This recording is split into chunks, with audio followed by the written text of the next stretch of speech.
Hey everyone, welcome to today's video. Welcome to the Gaming Daddy channel. Today we're going to be looking at a few tips that are going to help returning players to hit the ground running. I'm going to burn and rush right through them because there's so many things that you have to basically do and get done.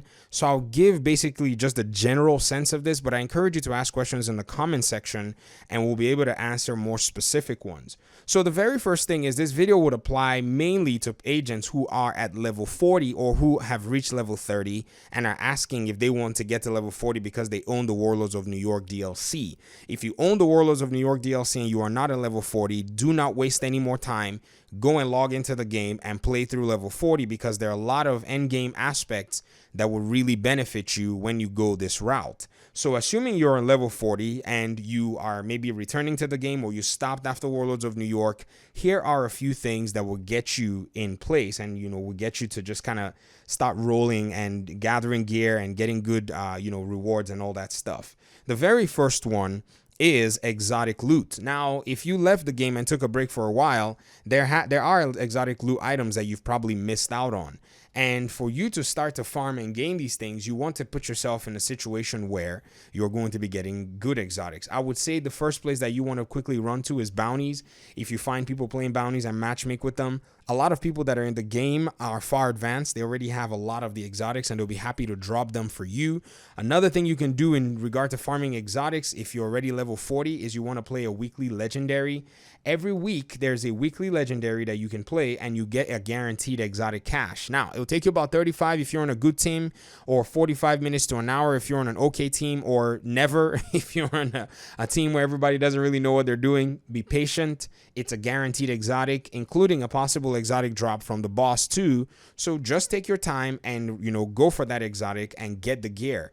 As well as as that, you're also going to be gaining XP and kind of gaining a better, tolerance level for the group dynamics that we have in the game right now. Because you may have been a pro at the legendaries before you left, but a lot of new people are finally getting there, and so it's a new-ish kind of player base that's enjoying the PvE side of this game. So many people are still getting used to the mechanics.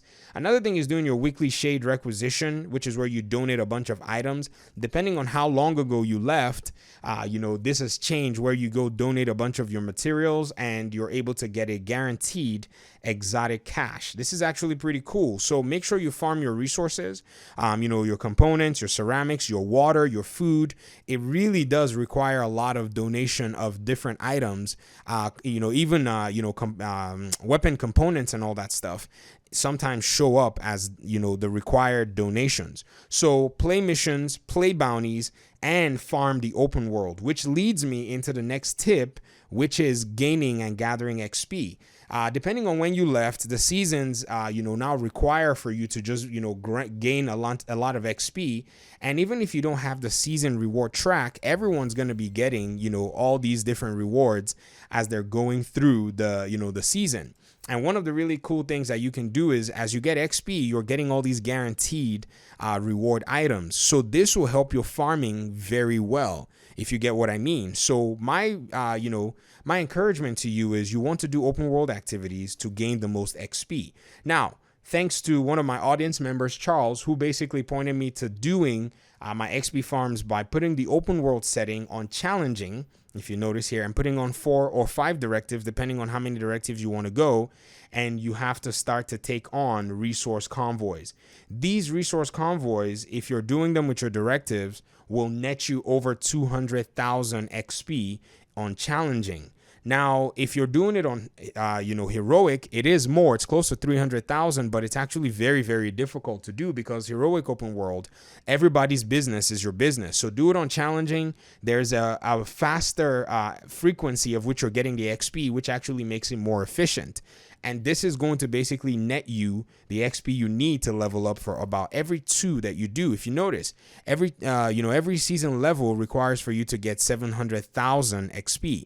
And since each one is giving you about 230,000 XP, that's 500,000 XP per run. And then every 3 you run, even with the, XP kills and all that stuff, will basically guarantee you a level up and then some. And then at that point, you start doing every 2 in order for you to just level up to the next level. And they're very fast.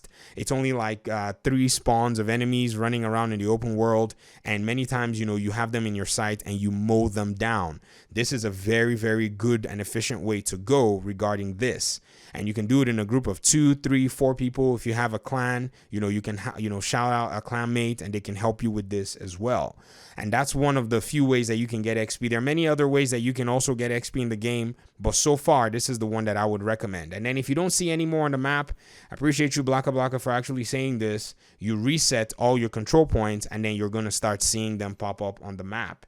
And then the final one that I want to give as a tip is actually something I feel that will be really helpful. And that's, what builds will be more relevant for somebody who's coming back to the game. Now, it depends on your play style. There are a few builds out there that I can say will help you very well in your farming. We call this one the AFK build. It's a build where you basically run your turret and your drone, and you're going to run them in a skill build using Technician. You're going to run 5 skill tier items or 6 like me, because I'm not paying attention. I could run an extra, weapon damage or whatever, because Technician gives you an extra skill tier.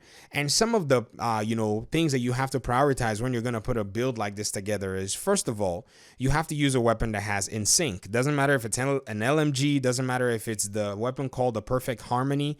The Perfect Harmony is a named weapon. I do not have it on this account. I have it on another account, and it's actually something that will grant you very high damage for your weapons and skills if you're using them in synergy. And let me just read the talent to you so you can see exactly what it is. Hitting an enemy grants you 15% skill damage for 5 seconds. Using a skill or damaging an enemy with the skill grants 15% weapon damage for 5 seconds. Damage increases are doubled while both buffs are active at the same time. So as you're hitting an enemy with your drone or your turret or both of them and your weapon, both of them start to get an increased damage that's doubled while they're both synergized hitting the enemy. So it's a very, very high buff aspect of your build. Also, you want to prioritize 3 pieces of Murakami. They could be anywhere in any combination. You want to prioritize 2 Hanayus. They could be any pieces anywhere. And you want to prioritize 1 Wyvern. But in my case, I use the glass cannon to run my damage build. You might not want to use that. You could use other options like Spotter. Spotter is a good one. And then you run the Technician. Technician has a little mod, an attachment that actually, and you can't use the attachment here on assault rifles. You can use them on rifles. There's a mod that many rifles can actually use, and what that mod will do is it will pulse an enemy, and every enemy that's pulsed, if you're using Spotter, will give you the extra damage that you actually do need. So that's one reason, a lot of people might prioritize Spotter. It's a little safer. Your backpack, you can also prioritize 2 different talents called tech support, or you can prioritize combined arms. When you read the way the talents work, you'll know exactly what it is you need to do with them.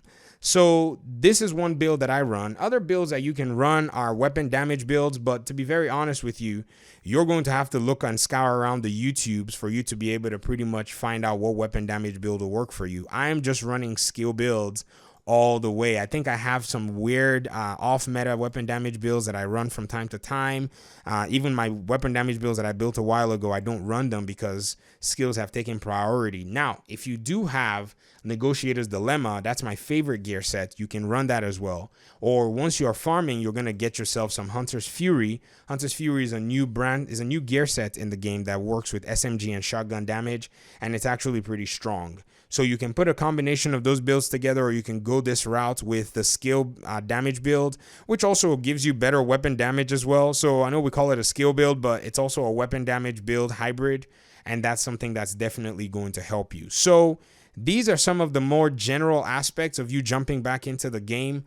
I hope this is helpful, at least to kind of get you off the ground and running. If you have any further questions, leave them in the comment section, and hopefully we'll talk about, some of those as the conversation continues. Thank you very much for your time and audience. I appreciate you guys a lot. Peace.